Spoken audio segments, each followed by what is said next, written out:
In the gloom of mighty cities, mid the roar of whirling wheels, we are toiling on like chattel slaves of old, and our masters hope to keep us ever thus beneath their heels, and to coin our very lifeblood into gold. But we have a glowing dream of how fair the world will seem when each man can live his life secure and free. When the earth is owned by labor and there's joy and peace for all in the commonwealth of toil that is to be. They have laid our lives out for us. To the other end of time, shall we stagger on beneath their heavy load? Shall we let them live forever in their gilded halls of crime, while our children doomed to toil beneath their goad? But we have a glowing dream of how fair the world will seem when each man can live his life secure and free. When the earth is owned by labor and there's joy and peace for all in the commonwealth of toil that is to be. When our cause is all triumphant and we claim our mother earth, and the nightmare of the present fades away, we shall live in love and laughter, we who now are little worth, and will not regret the price we have to pay. For we have a glowing dream of how fair the world will seem when each man can live his life secure and free. When the earth is owned by labor and there's joy and peace for all in the commonwealth of toil that is to be. Welcome, workers and friends. Welcome back to Anti-Imperialist America. Greetings, everyone. It is a lovely Monday evening in my humble home in rural North Carolina. I believe there's a thunderstorm warning or even a tornado warning out. These things like to happen in the spring. Days are getting longer. Relatively warm day today. Yesterday was Mother's Day. And today is actually they celebrate Mother's Day today in Mexico. Give me a minute. Let everyone pile in. Please get in the comments. Please share this out.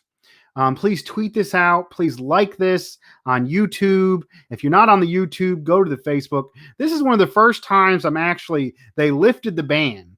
After I posted a video, I posted a picture of the Iranian flag and talked of the beloved general who was murdered by Trump in the United States.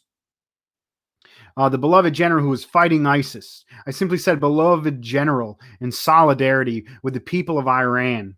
And I was banned from going live on Facebook. And then I screenshotted the image and reposted it quickly.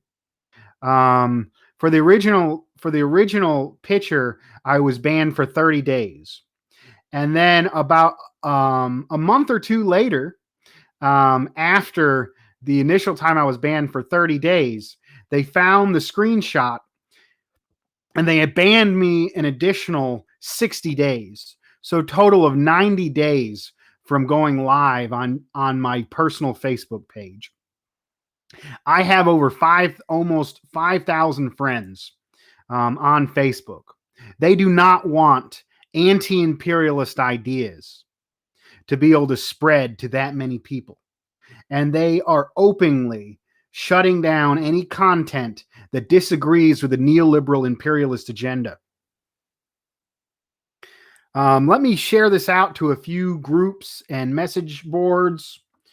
Please get in the conversation.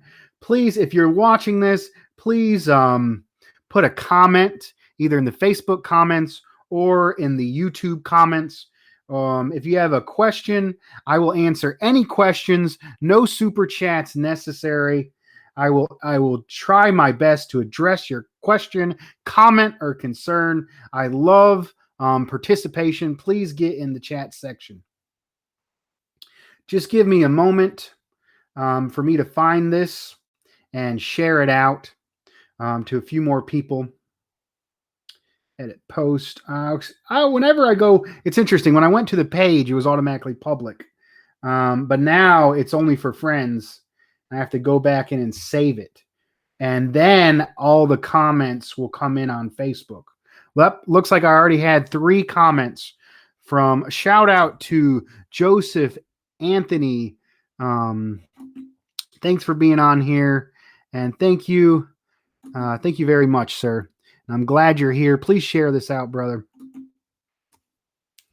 Here we go. I got that shared. Maybe I'll share it to a few groups as well while I'm at it. Waiting for folks to settle in.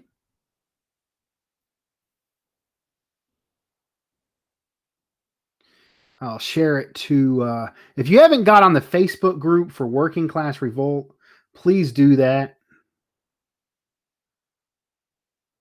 Working Class Revolt is my weekly news show that I do with my Australian comrade, where we have revolutionary, anti-imperialist, working class analysis. That's also what I do here, but it's simply my personal blog, my personal speeches, my sermons, as I used to call them back when I was religious. I'll share it to a few more groups, and we'll get into today's discussion. Shout out solidarity from the Red Farron Punk. Okay, that's right on, right on. Nice to have you here. I'm going to share this out to a few more groups, get a few more people involved, and I'll get right in today's topic. Happy Mother's Day, Proletarian Mother's Day. Let me share this out a few more places. Let me share it in a few chats, and we'll get right into it.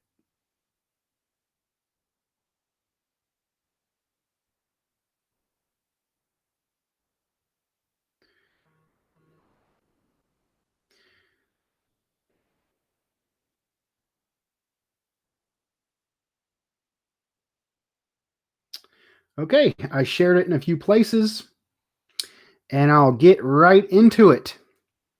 Looks like we have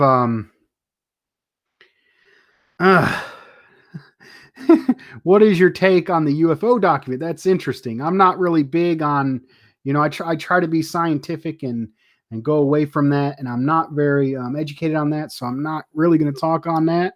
But I think that's interesting and fun sometimes to get into. Here we go. That song that I sung at the beginning of the show was The Commonwealth of Toil, which was an IWW song going back all the way to the very early 1900s. Very strong labor force. Actually part of the United States. When you think of the union movement now, you think of the North, or you think of the North in the US, or you think of Europe. But believe it or not, there is a strong legacy of revolutionary labor organizing. The IWW is one of those organizations. The Little Red Songbook. There's absolutely beautiful, dense, revolutionary music. Very dense and beautiful lyrics that are not only pleasant to listen to, but are the Marxist working class understanding and common verse that people can be inspired and understand. It's absolutely beautiful. Various movements have songs, put their message and their understanding and their strength into song and sing it. That's part of, back before we were so isolated with our various jobs and we're hooked into machines. And there's ways to do it now, through machines. But before that, the collective, the community, it was common for when a group of people to get together with a common purpose, either through religion or socialism, to sing hymns and songs.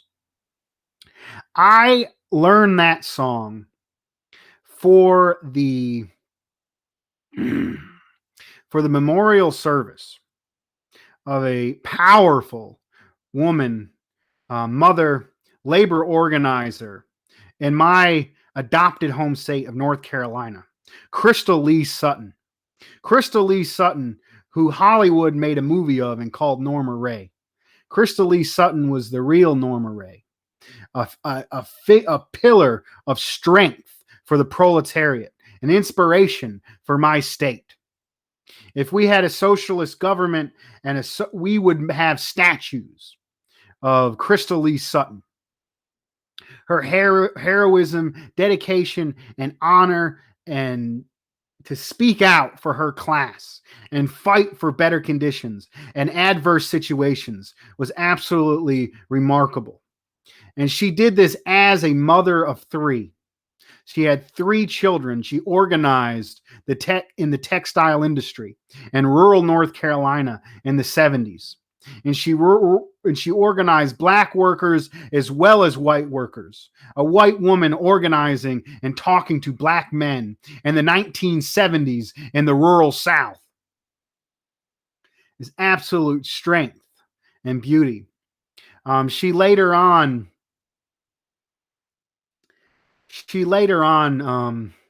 visited the Soviet Union and had a very positive outlook towards socialism and communism in general. She visited the Soviet Union in the 70s, when there was still, before the absolute destruction of the Soviet Union. Up until, I would argue, up until the collapse of the Soviet Union, there was socialized systems and workers' power that was absolutely and utterly destroyed in the neoliberal destruction of the 1991 collapse. I think up into the 70s, you could workers on the assembly line could fire their boss. Was in the law of the Soviet Union, even up into many people say it came revisionist, after Stalin's death or after that. But I would hold that it maintained some socialist infrastructure, communal ownership, and workers' power up until its collapse. And it's absolutely obvious if you look at the way the conditions of the Soviet Union before and after its collapse. After the fall of the Soviet Union, 10% of the population either fled or died from hunger. Crime went up that wasn't there before. Prostitutions and drugs came in that were not present before in the Soviet society. Talking about Mother's Day. I started out with the great heroine and labor organizer and mother, Crystal Lee Sutton, the real Norma Ray. And I talked about her visiting of the Soviet Union, support of the Soviet Union. And the Soviet Union, a lot of people say Stalin killed umpteen million people, which is insane because the population grew in the Soviet Union. And mothers were respected in the Soviet Union. The Soviet Union put the first woman in space long before the United States could even fathom an idea of having that be acceptable. There was women snipers that killed Nazis in the Soviet Union. There was a Medal of Honor. If in the Soviet Union, they were looking to increase the population, increase the workforce, to build it because they were expanding the productive forces, electrifying the countryside, and improving the conditions of the people. And when the conditions of the people are improved, it benefits the weakest and most exploited amongst us, which are often women and children. There was a medal in the Soviet Union for any woman who had 10 children received a Soviet Medal of Honor.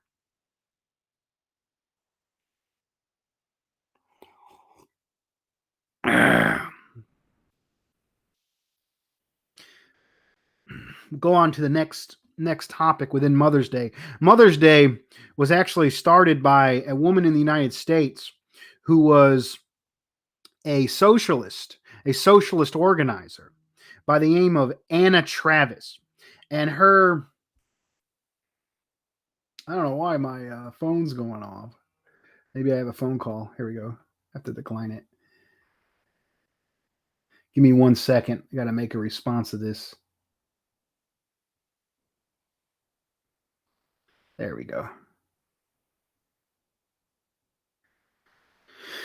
So to continue, the holiday of Mother's Day was actually started by a socialist by the name of Anna Jarvis, whose idea of Mother's Day was to highlight the unpaid and unappreciated labor of women, of mothers.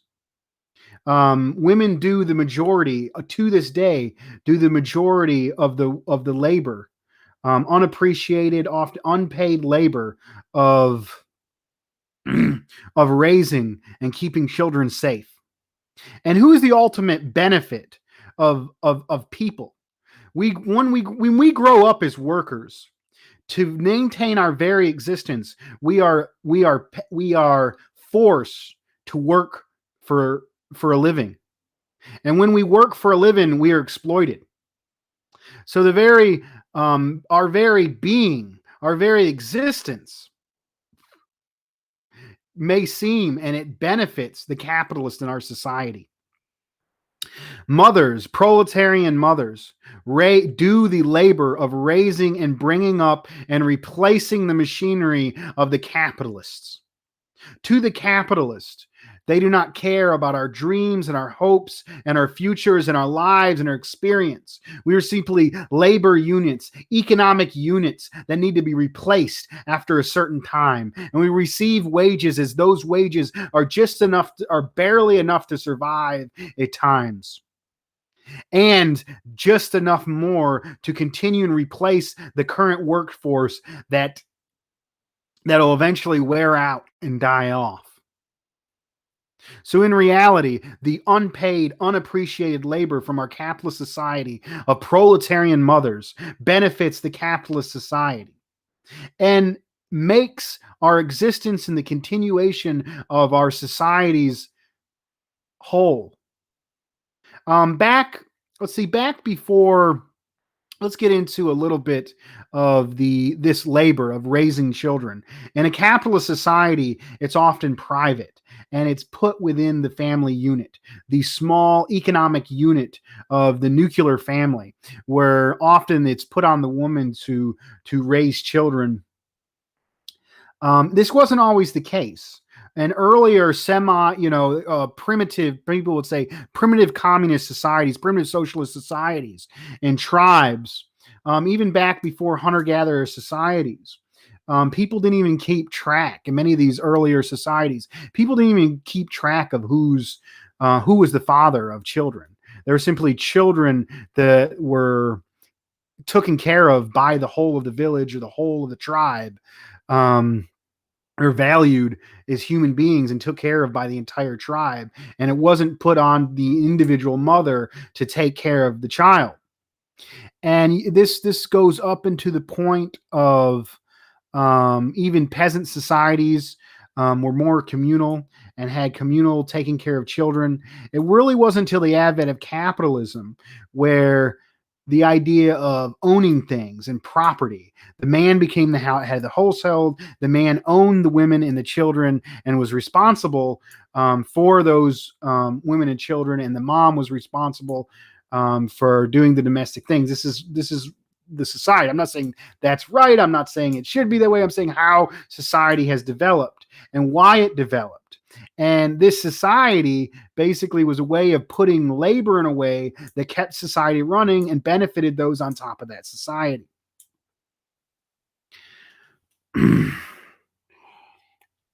So with the introduction of capitalism, all of this work that usually was done within the village or the larger collective was put privately on the mom and on the mom and women in general. And the idea of getting maintaining the whole, doing all the domestic work to make it so the man could go back to work was ready to go back to work to earn money for the capitalists, all this unpaid, unappreciated work evolved with the advent of capitalism. And all this work ultimately benefits those on top of the society, which are the capitalists, and today, the monopoly capitalists or imperialists. And I want to bring up another warrior of the working of proletarian mothers for this theme of Proletarian Mother's Day. And that is the great heroine, anti-war activist, anti-imperialist, socialist, Cindy Sheehan. I was first introduced to Cindy Sheehan. I was in theater class in high school. I would wear War Sucks t-shirts. I was very religious back then. I was Christian pacifist. And I would wear peace signs with crosses on top of them, and shirts that say war sucks, and quotes from Einstein that would say killing under the cloak of war is no different from murder. And I kind of sat off to myself one day in theater class, and there was an open discussion, and I heard people criticizing this woman who was making her son's death political. Oh, look at her. She's over the grave of her dead son. That's so disgusting that she would use something like that and make it all political and make it all about her. That was the criticism I heard. And I was absolutely disgusted by this. Cindy Sheehan lost her son in the Iraq War. And she was bound and determined that other people's children wouldn't lose their lives in a war. And she came to the realization that it was not ultimately the Iraqis or the Afghans that killed her son, but it was the monopoly capitalists who profited from that war, that sent her son to die and robbed her of her son. Cindy Sheehan continues to speak to this day. And I recommend people watching and reading any of the articles or speeches or radio done from Cindy Sheehan's soapbox. And she is an anti-imperialist, international renowned American anti-imperialist revolutionary.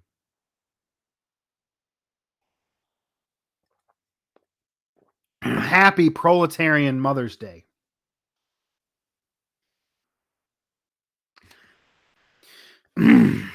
Once when I was working in between jobs, between college, I took out a lot of loans to go to college. And, I wasn't the best student. So, I took out a lot of loans. I lived on campus. And what I would do is I would get summer jobs. And if I got summer jobs, then I could save up money and then buy international editions, which are technically illegal to buy in the United States. I would buy cheaper international editions off of eBay and textbooks.com.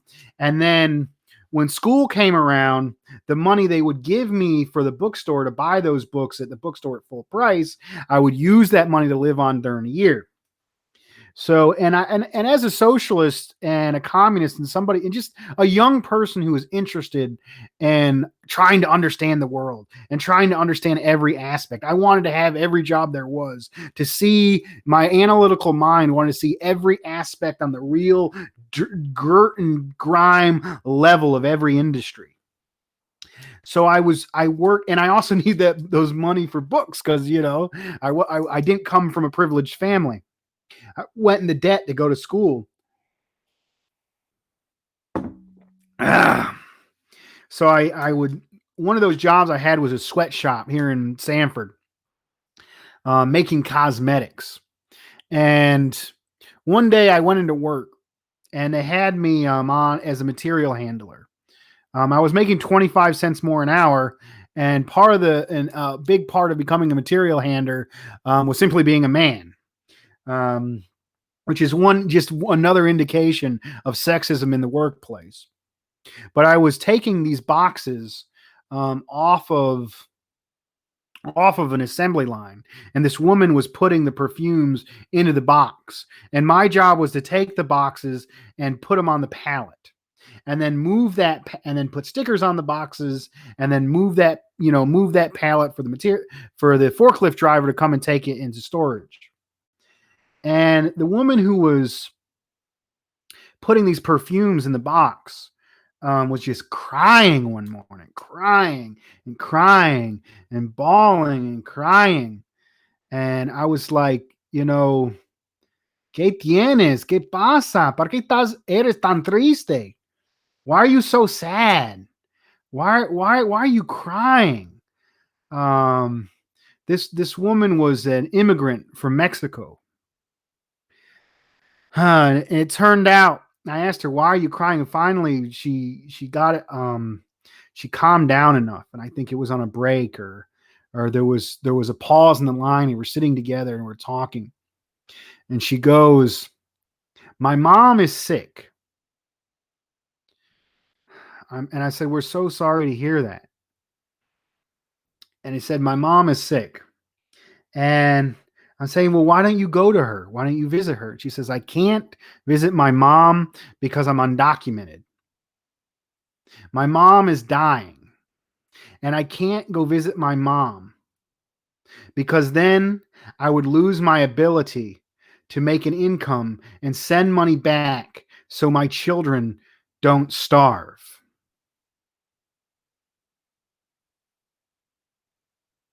I was 19. That, and being exposed to that really just opened my eyes up. You say, what made you a socialist? Working at lower entry level jobs where um, jobs where where white people are the minority, the most exploited amongst us, black and brown folks, and a scattering of white folks in among them, making literally barely enough for 2 or 3 families living together to be able to pay enough bills. And for Mexican immigrants and undocumented immigrants, be able to send a little bit money back to their families, so those families won't starve to death after Bill Clinton passed NAFTA and impoverished and starved the entire Corn Belt region of Mexico in 1994.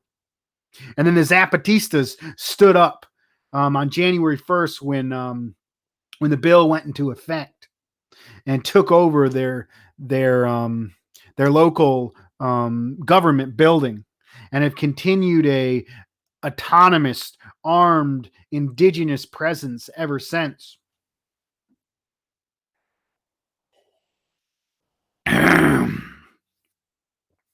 But this woman, talking about happy proletarian Mother's Day, think about this woman that put the perfume into the boxes for me to put on the pallet,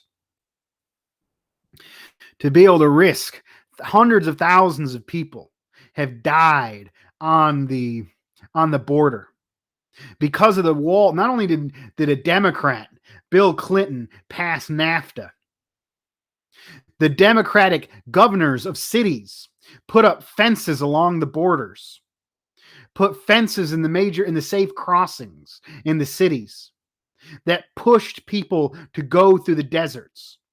And in the deserts, after the United States capitalists destroyed the countries of Mexico and Latin America and around the world, and they stopped safe passage from the cities, hundreds of thousands of people were forced to die, to have basic food, to survive, were forced to go through the desert, and hundreds of thousands of people died off. This doesn't sound like a democratic system. You look at the material conditions of people, documented and undocumented, this side of the border and here, the people around us, the people we work with, the people on the line next to us. This is not a democratic or fair system. So she lists life and limb. And many women on the border are raped and put in and sold into sex slavery by the coyotes, which they paid for secure passage across the border. And when Biden or disgusting, Trump is absolutely disgusting. But the policies of Trump and people like Trump are more discreetly and carried out by the Democratic Party with simply a better PR campaign behind it. I mean, if we look now, I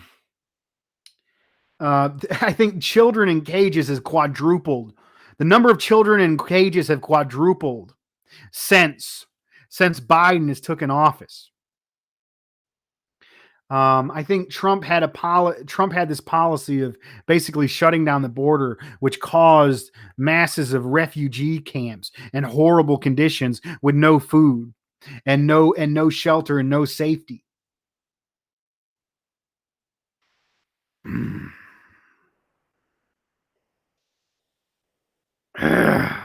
Shout out to Karina Cree Paez of Tele Jaguar. Thank you for mentioning the crisis of murdered women is not restricted to colonial borders. Happy Proletarian Mother's Day. This woman that I worked beside to give basic food to her children was forced to risk her life to cross a border, to stay in the United States, to work for minimum wage. $7.25 or not much higher than that with no benefits.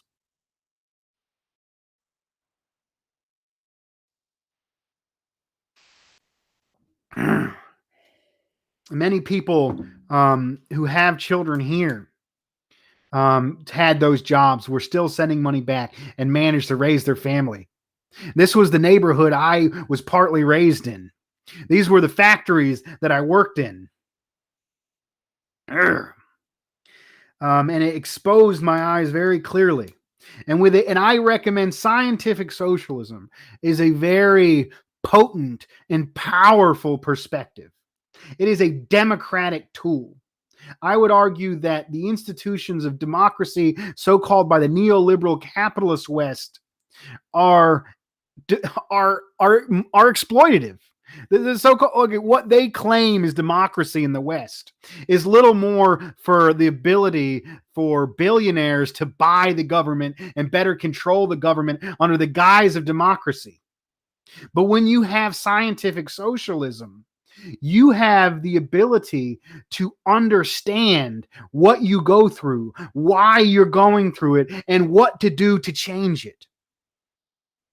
It may be if I held on to the liberal belief, what would be my liberal belief about this undocumented woman working beside me who couldn't go see her mom, or she would lose the ability to give remittance to her children? What would be my liberal belief on that? My liberal belief, I simply believed what CNN did and told me to do.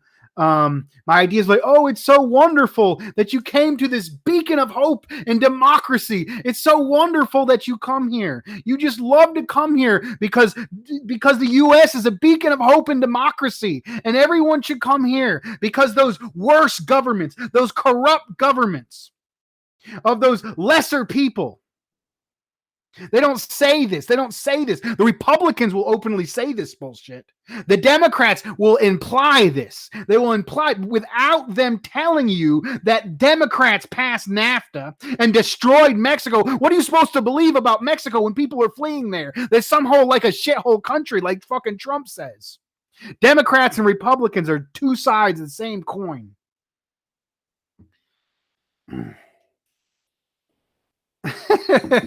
I have throat.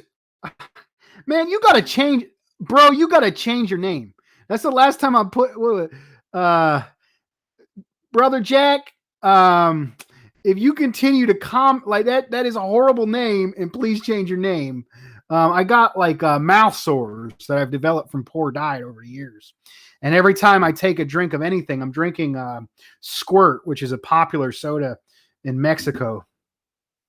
Oh, I have to make that grunt every time because I have pain. The scars of being working class, and living on the road and putting food on the putting food and keeping a roof over my family's heads. All right. So if I was to believe the liberal thing, oh, how great that she came here. They're coming to America. Is what's that Neil Diamond, that dude who went over, his favorite place was Israel, the Zionist settler state of Israel.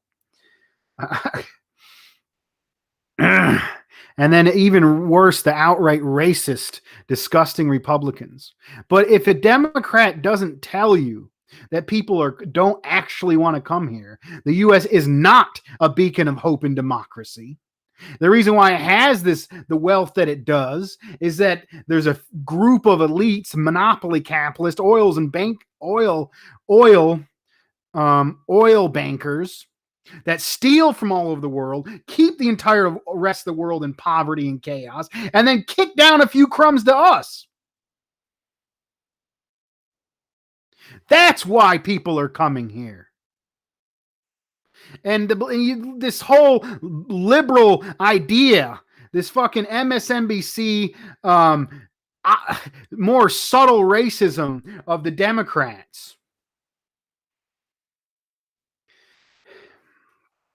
is absolutely disgusting. And you see this all the way up into DSA, Richard Wolff, the whole pseudo safe left that will promote European co-ops, will promote European governments, Bernie Sanders and a lot of them will promote what they're doing in Europe, which they do have in Europe, they have a stronger labor movement. They have a stronger communist movement.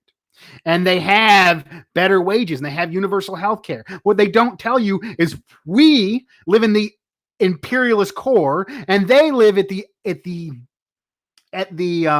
periphery of the empire. At the periphery of the empire, the monopoly capitalist class, the imperialist class, is weaker, and somewhat needs the working class. It needs that political support to maintain their power. But in the imperialist core, what do they do with the imperialist core to the labor movement? What do they do to the imperialist core to the communist movement? They made McCarthyism dragged moms and fathers out of their household and interrogated and put them on trial at the House of Un-American Activities.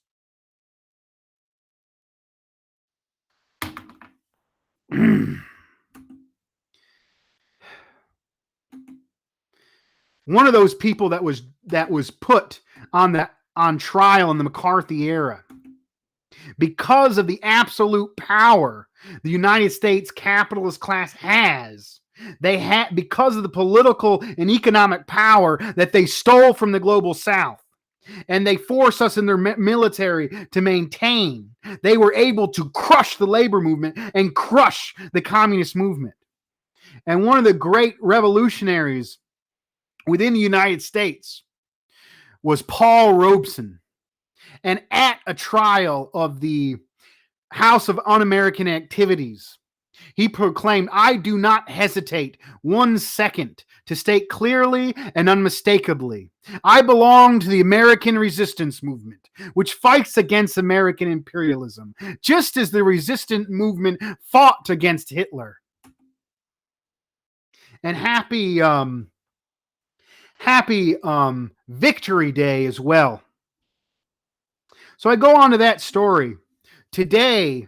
And a large part of my community and the community I was raised in, Mother's Day is actually recognized on the 10th because it is recognized on the 10th regardless of day of the week in Mexico. So a lot of the people, I was listening to La Ley, which is a local Spanish radio, and they were giving out expensive handbags, and you had to nominate your mom, and then they would give them the number, and you have to call in. And they were giving out these expensive handbags. to the radio listeners, which so anybody that it would boost ratings because anybody who was nominated, if they wanted to win the prize, they had to be listening and they had to call in. It's pretty interesting. But anyways, today is Mexican Mother's Day. And a lot of Mexican immigrants today still celebrate Mother's Day on the 10th. There was actually I shared a beautiful image from Ernesto from Raza Unida, Feliz Dia de los Madres. Beautiful pink background with the Aslan eagle and the shape of the Southwest.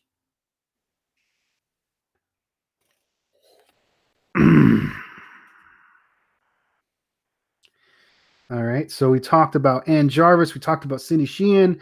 Today is Mexican Mother's Day. We talked about the woman who could not see her mom because she was forced from Mexico because of laws passed by Democrats like NAFTA, risked dying, like hundreds of thousands of people have died on the border just to give a little bit money back for her children once starved. And this is the story of proletarian women all over the world who put in the labor to replace the machines of the capitalists. Our very existence benefits these capitalist motherfuckers. We look at the song I learned from the IWW that I learned to sing at the great heroine, Crystal Lee Sutton, who organized black and white workers alike in the South in the 1970s. And she learned that song and she taught that song to somebody that taught it to me. And I was able to meet Crystal Lee Sutton. I actually never have seen the movie Norma Ray because I was told that the movie didn't live up to her whole legacy. So I've seen a few documentaries and I looked into the eyes of the woman who fought for our class. And I don't remember if I shook her hand, but I know I met her. She was rather sickly and she died soon after I met her. And then I learned that song to sing at her memorial service.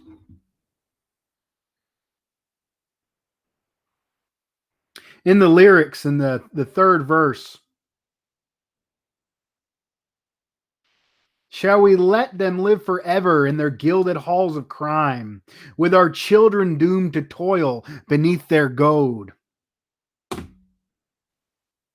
The cause for socialism is a long, protracted struggle. The cause for the fight for national liberation is not, hooked to the latest Democrat bill. It's not hooked to the latest politician. It's not hooked to the latest sheepdog imperialist. What it needs is locally controlled, of, for, and by the people, revolutionary organizations that can fight for immediate demands of the people in labor and in the community, as well as teach and promote a narrative that is different from the Democratic narrative and different from the Republican narrative. And it's not the Democratic narrative times 10.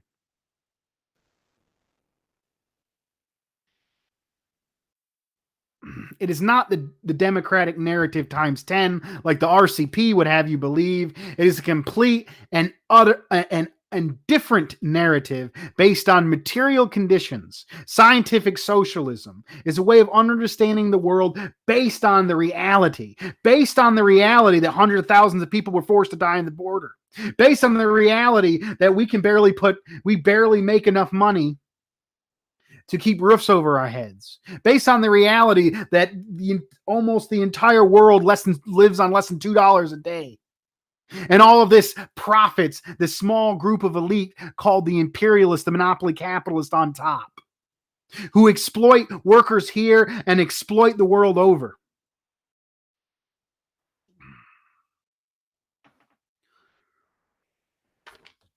So let's continue on with our theme, Happy Proletarian Mother's Day. This is the Sunday issue of the Wall Street Journal. Pace of hiring falls unexpectedly. And the April job numbers, what seemed to be us coming out of the recession, abruptly ended. And what the economists predicted of tons of people going back to work is not coming. It seems as if in this falling and decaying empire, conditions for the working class get continually worse after every recession.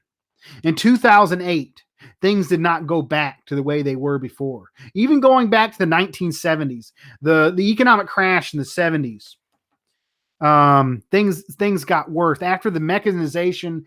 I always call it the three par: global shipping systems, automation, and destruction of the labor movement were possible because of the technological shift. Before the microprocessor and the digital revolution, global shipping systems weren't possible.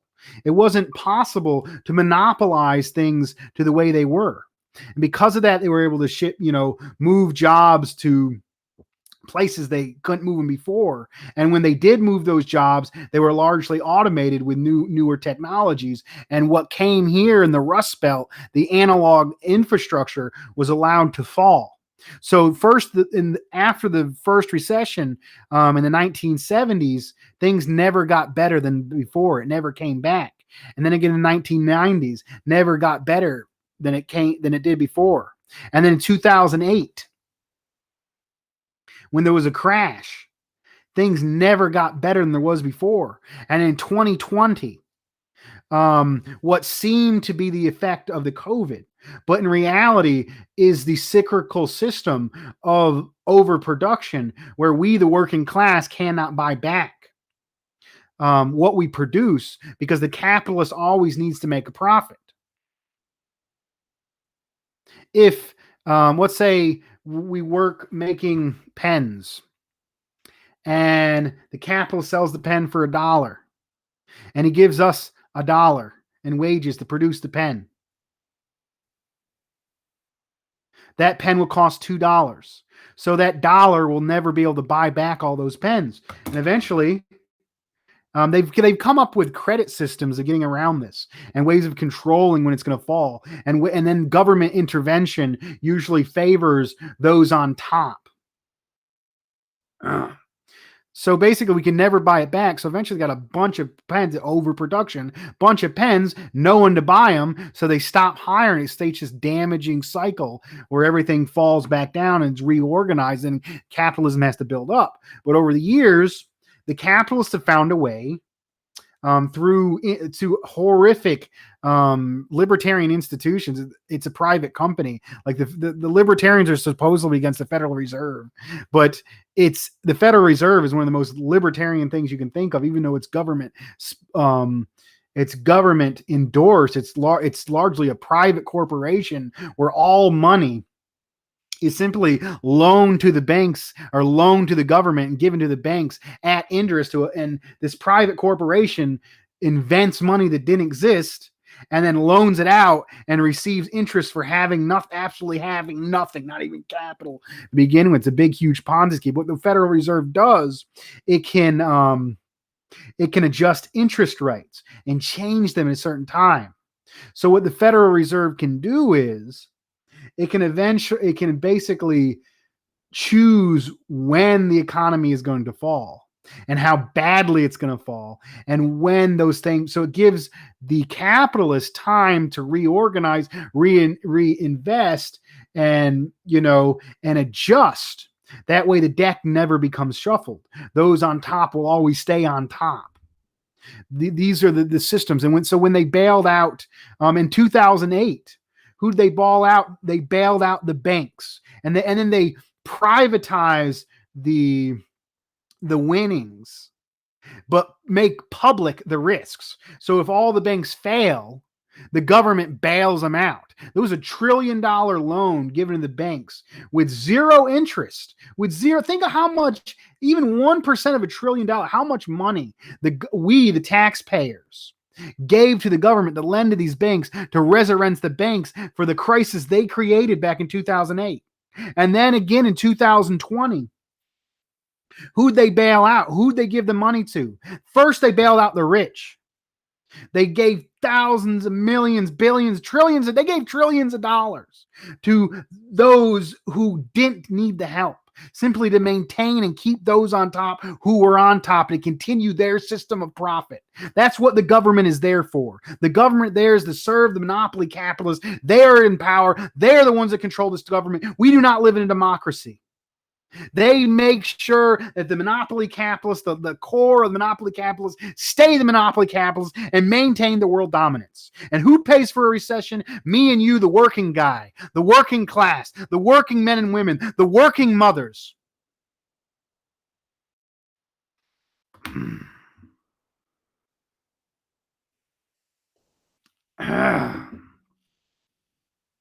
How did those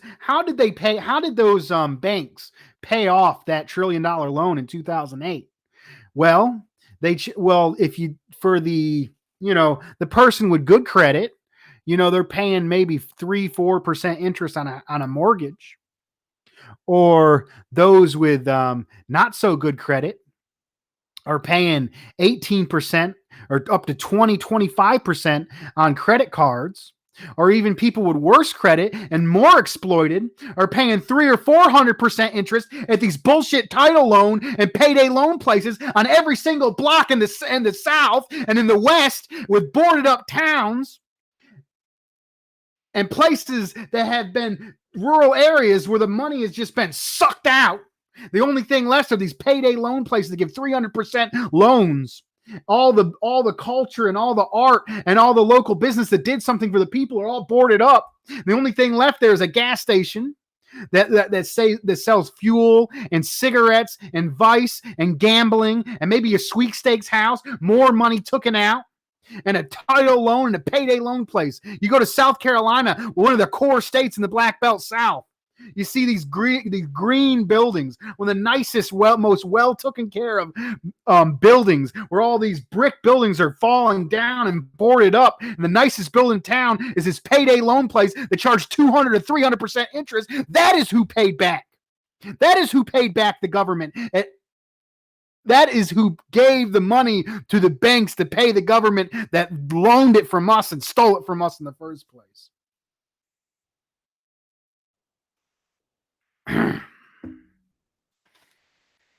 So pace of hiring falls unexpectedly. And I was listening to NPR today, imperialist radio, but it's sometimes good on identity issues, and good on sometimes they're good on basic feminist issues from a bourgeois perspective. If it affects rich white women, they're going to talk about it.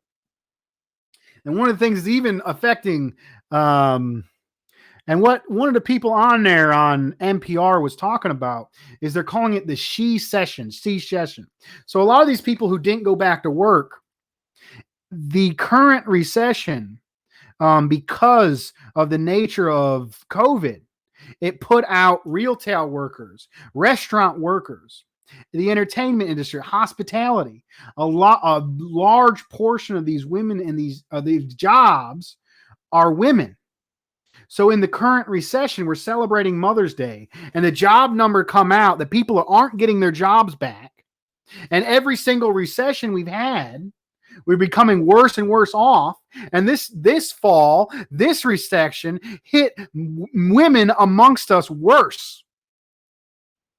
Hit women worse. While we're celebrating the unpaid labor of women in the household, why we're celebrating working mothers, they have been losing their jobs, are being paid less, and have been hit worse by this recession.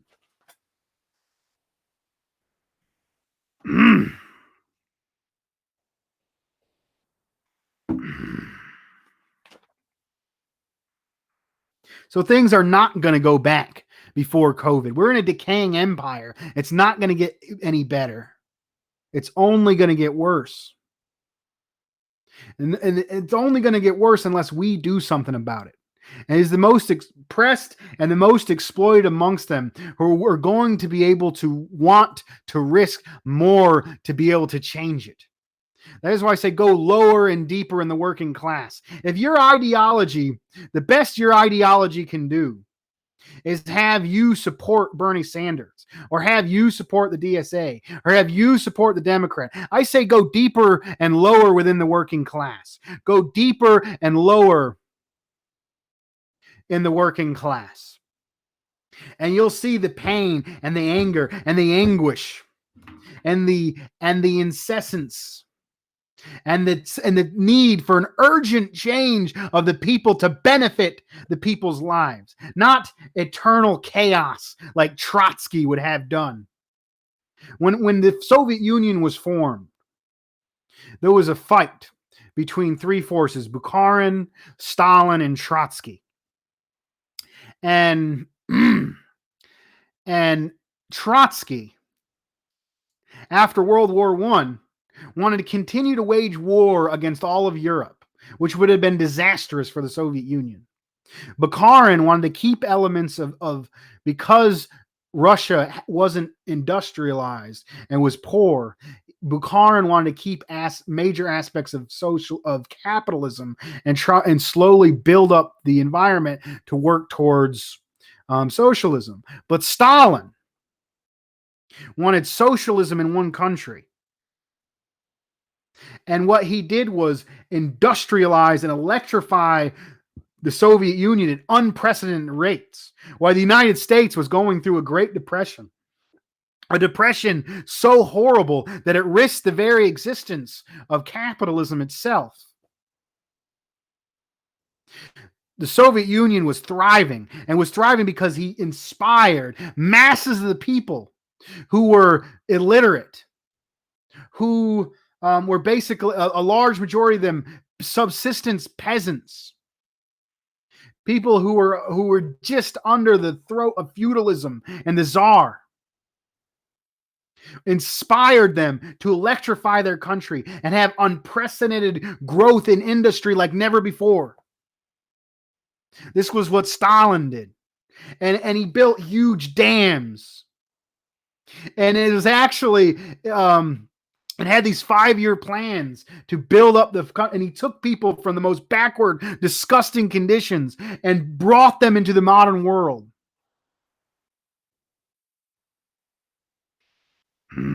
And it was actually FDR.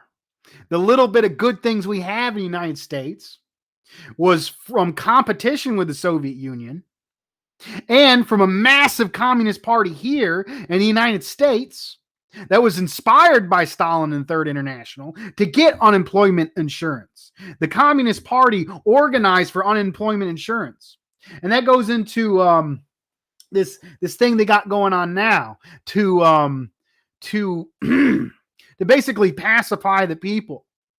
The capitalists in this current era gave out unemployment benefits, but the wages are so low. The wages are so low that it pays more to be on unemployment than those starvation wages. So now, even though jobs aren't coming back, like the mid-level jobs aren't coming back, the lower job, because of the unemployment, people aren't willing to work them. And there's also another thing to say about that. We're all talking about Happy Proletarian Mother's Day. Another part of it was there has been a massive increase in the cost of childcare, because there was already, childcare is basically private school starting on. Some childcare costs more than 4-year universities. It's essentially private school that, independent family units are expected to pay for, when the benefit of raising children and having the next bit of workers benefits the capitalists. They should be paying us for childcare. Childcare would be free. I had a friend that visited Venezuela, and when she went to Venezuela, what did she see? She went to a factory, and in that factory they had free childcare at the factory facility.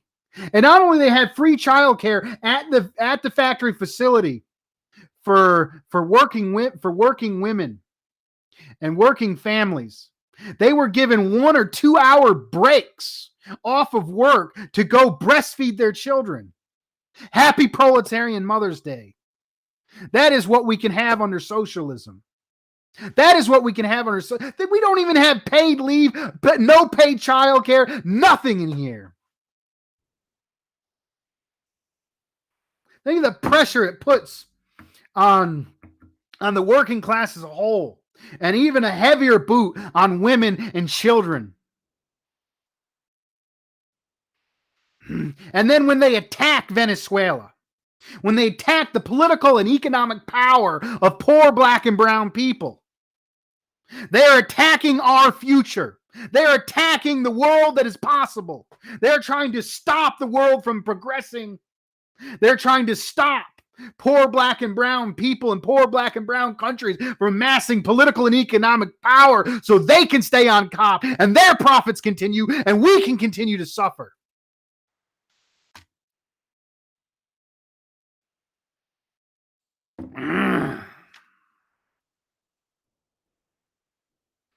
So I think a lot of what has to do with people not wanting to enter the workforce at these low wage jobs before is the cost of childcare has gone up astronomically.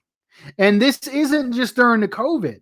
If you look back over the last 10, 20, 30 years, the cost of childcare has gone up quicker than the cost of college education. The cost of childcare has gone up quicker than pharmaceutical drugs, which have gone up exponentially.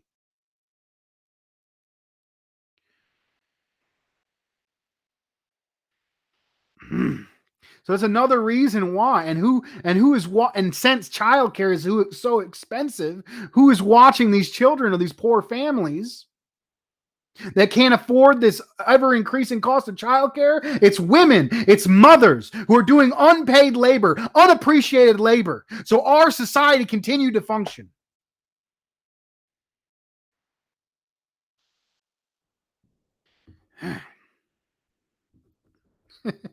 And then, it's about, we have to, when we push for things that benefit our entire class. So, this idea of bourgeois feminism, we could say, well, it's the man who oppresses the women. Who's the man who oppresses the woman?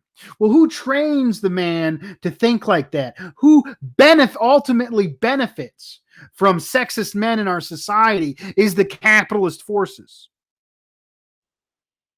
We have to, just like with any other bourgeois and toxic ideology, sexism, racism, transphobia, and the like of it, we can't just cancel people and ostracize people and create divisions and fights within the working class itself. We have to build institutions, community groups, and political power to create the conditions and the environment so we can all grow as people. We have to build a local communist party that has youth groups, that has weekly services like churches, that can teach and understand and break down and help and give free childcare to the people, give food to the people, so we can be free to make more demands on our government, just demands like childcare, just demands like a living wage, just demands like universal health care. And when we do this, they're gonna be horrible. You thought the suppression of Bernie Sanders was something horrible. He was a sheepdog. He was in on it. He never thought he was going to succeed. Never thought he was going to succeed. He was used to continue to support half of the political entity of the U.S. empire that continue the oppression of the global South. There's little more imperialist sheepdog Sanders. So when you actually fight against the system, they're gonna come down on us hard. You know why they're gonna come down as hard? Because they need to hold healthcare, education in the imperialist bloc. When we have one of these strongest capitalist powers in the world, that is stronger than that of Europe, because it had the strength to suppress the labor movement. It's not that American workers or that African American workers or Chicano workers or families are not stupid enough to or too stupid to organize. It's that we faced a stronger enemy than Europe does. There's much we can learn from the movement in Europe, in the communists in Europe, in the labor movement in Europe. There's much we can learn from that. But the reason why we don't have that is because we have a stronger capitalist force that can brutally suppress us. So when we fight for healthcare and education, we will be brutally suppressed. And we've seen it time and time and time and time again. The killing of the Panthers, the mass murder right here in Greensboro, the Greensboro massacre, where the Klan and the cops got together to assassinate communists. And this was recently, up until 1979, there was assassination of communists in North Carolina. The coup in North Carolina, in the populist movement, when freed slaves and poor whites and the Populist Party and the radical black Republicans merged together to form a political party and take power in Wilmington, North Carolina. There was a coup d'etat in the so-called American system. So we can have no illusions. Anyone promoting illusions in the system is your enemy. We need clear-minded thought. We face a great enemy. We have a harsh battle ahead of us. We actually want to make gains for the working class, real material gains for the working class.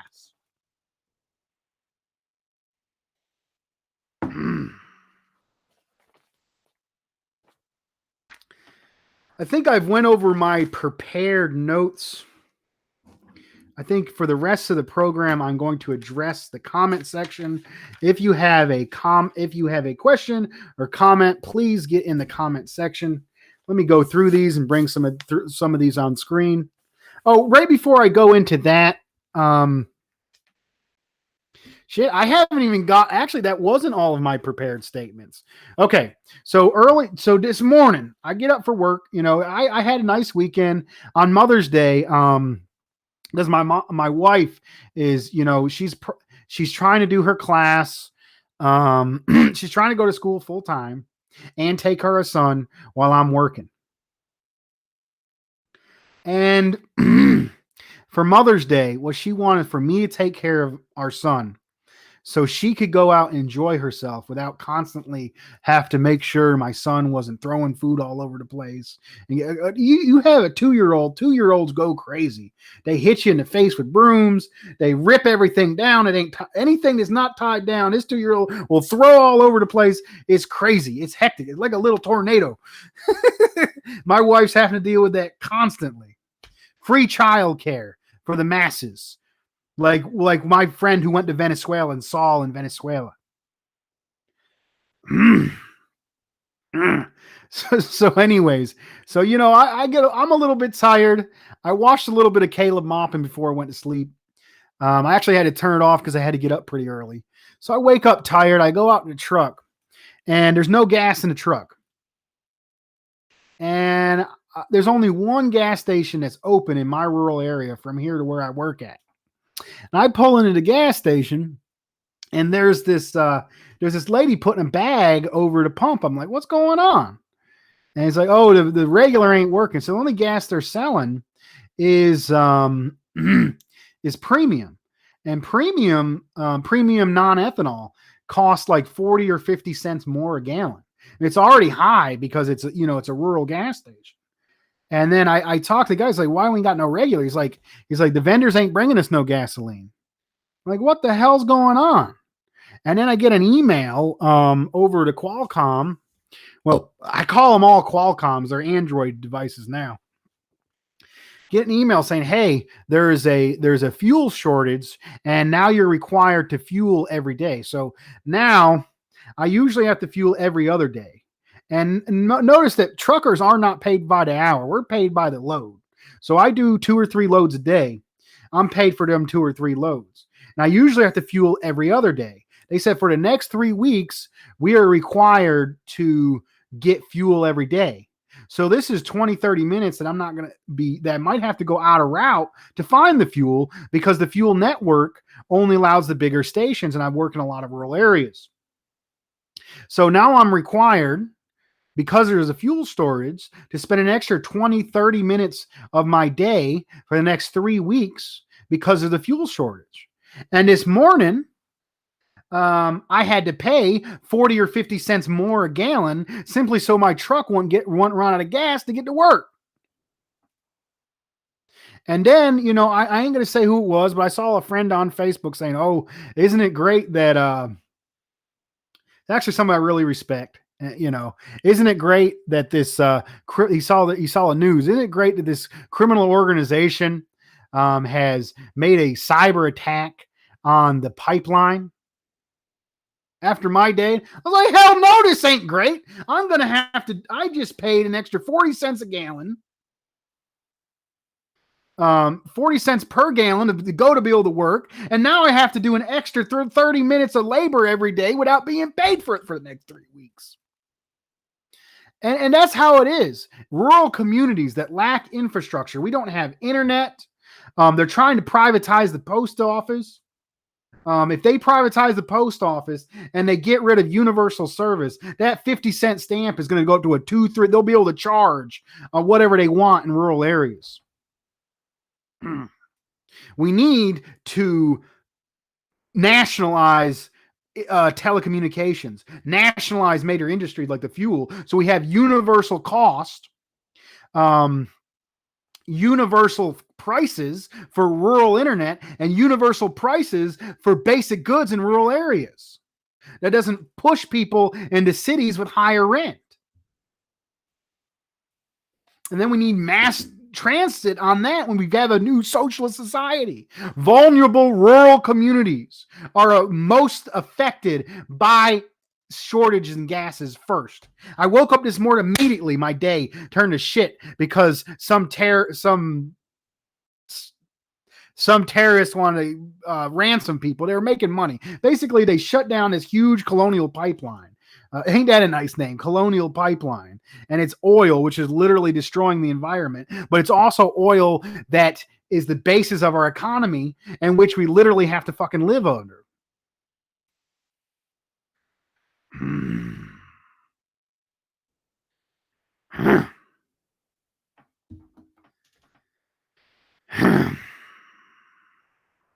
So it's rural community. And when I talk about my show, Anti-Imperialist America, is an emphasis on supporting communism and scientific socialism in rural areas.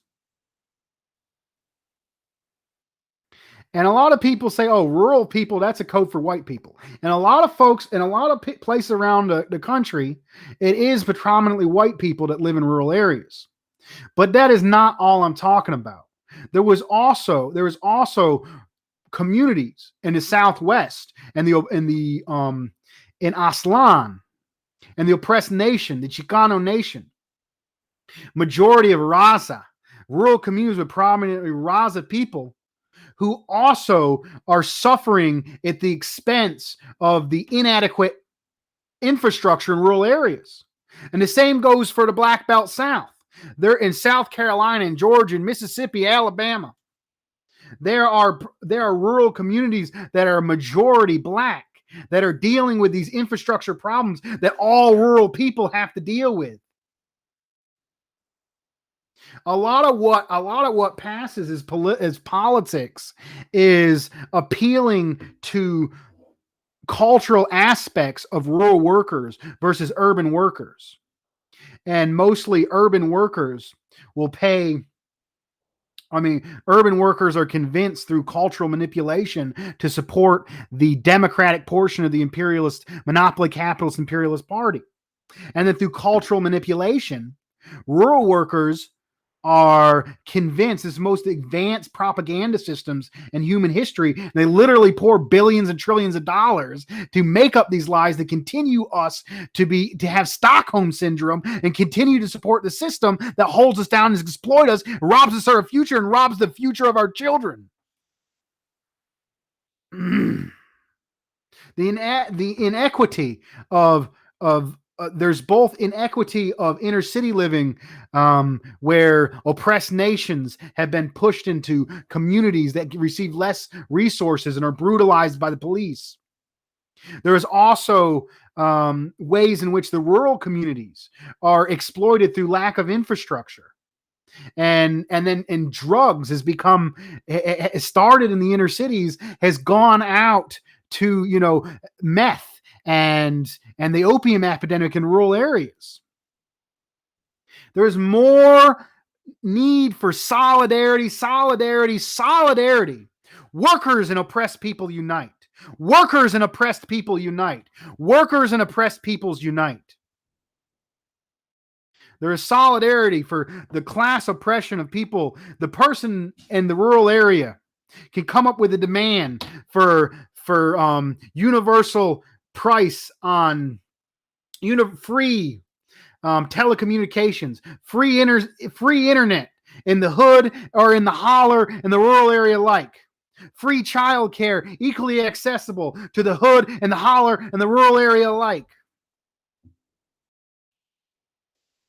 And a lot of the bourgeois liberals completely write out the oppression of rural people, black, white, and Chicano alike.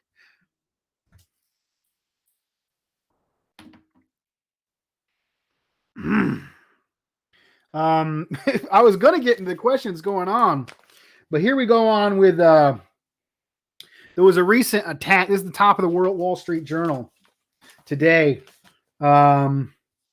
Right there is the pipeline shut down, exposes threat. Also with that pipeline, gas shortages affect rural people. Also, immediately Joe Biden, it was done by this group. Let me look in my notes. Dark Side. It was done by this ransomware terrorist organization called Dark Side. And Joe Biden, without any idea of where this actually came from, goes and blames Russia on this attack and says, "Oh, they allowed the Russians to do this, to blah blah blah." And I'm a little skeptical. They say it's come down to this Dark Side, ransomware criminal organization. But who ultimately benefits from the raising of gas prices during a gas shortage? U.S. oil. Who controls the majority of the oil in the world? U.S. oil companies. U.S. oil companies have control the majority of the oil. So every time prices go up for any reason, they're the ones that benefit. Russia is also an oil producer, but because they control less oil, they have less incentive to raise oil prices. So, if you want to look at why something happens, look at who benefits. I'm not convinced entirely that the oil tanker in the Suez Canal that got stuck wasn't somehow, I'm not into conspiracy theories, but who did that bump in oil prices? Or at least I think oil was falling at the time. The stopping from oil falling further, who that ultimately benefit? Those who hold the most oil. And think about, what about the competition? There's competition amongst oil companies in the United States. Who generally profits from this oil shortage? Is the oil company. The oil companies themselves aren't going to lose a dime. This stops the oil prices from falling from them, keeps oil prices up for them. And who got to pay for it? I got to pay for it. Extra 40 cents a gallon. Rural people got to pay for it. Mothers who live in rural areas who have to take their children to school or have to go to the Burger King and make nothing with no child care. Those who have to pay the prices for when the oil shortage and the oil prices go up. Yeah, these liberal bullshit of blame Russia. Russia has 5-year plans. Do you know Russia stabilized Venezuelan oil? Venezuela, the country where my friend went and witnessed Free childcare in the workplace. Women having an hour break to go breastfeed their child. Working mothers having an hour break to go breastfeed their child. And Venezuela, political and economic power and infrastructure of poor black and brown people. You know who stabilized that when the U.S. created up sanctions? When the U.S. tried to destroy the political power of Venezuela, Russia came in and stabilized the oil in Venezuela. Because Russia is firmly connected to the anti-imperialist political economic bloc, including Venezuela, Nicaragua, Iran, China, Vietnam. All these countries that the U.S. has ostracized, in Cuba, and are forced to work with each other while the U.S. tries to dominate the whole of the economy. And any country that doesn't do the bidding, who isn't profiting the small elite, the small group of oil bankers on top in the United States, England, and Wall Street, they destroy, sabotage, and dismantle the political and economic power of poor black and brown people.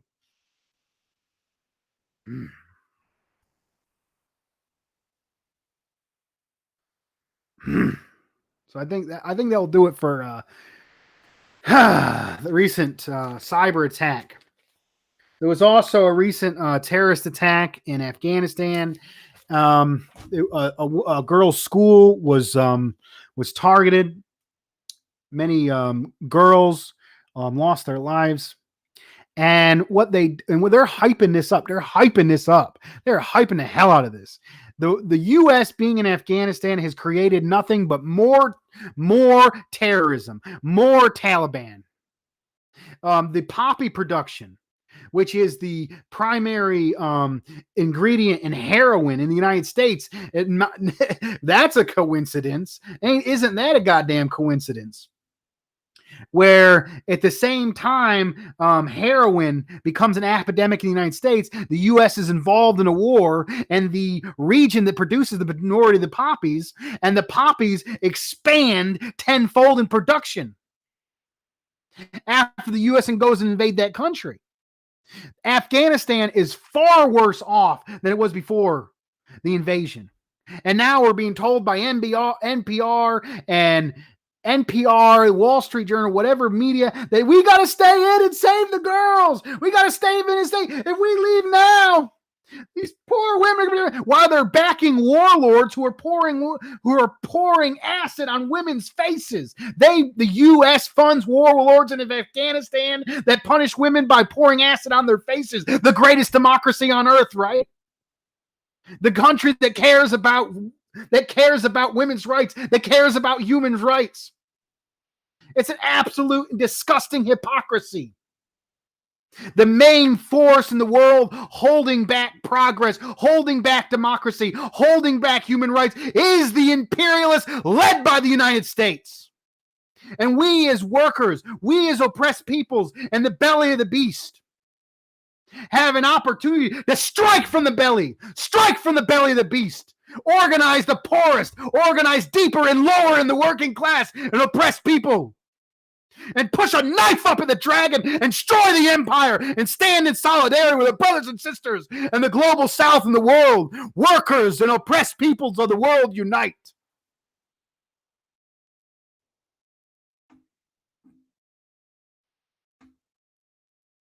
All right. I think that will do it for my introductory remarks. I've been going a minute on here. I have quite a few comments to go over. I'm going to go through these comments and then call it a night. Please ask questions in the thing.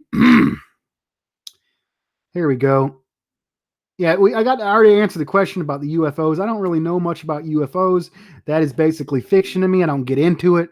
I basically don't get into distractions. The primary contradictions are the contradiction of class and national oppression. And any issue, and sports, UFOs, all this shit is, it's a distraction from that. And that's what I keep focused on. A shout out to Shar Darling, fellow member of the Center for Political Innovation. I can't pronounce the name, brother, All this Stalin murdered gazillions BS is tiresome. I find it demoralizing to hear it regurgitated relentlessly. I find the dumb reaction deifying him annoying too, but demonizing as the haters do is pure cringe. There is an entire cultural academic establishment made to maintain the lies against the Soviet Union because they are scared of what the Soviet Union did. They are scared of the inspiration and the material benefit that Stalin and the Soviet Union had.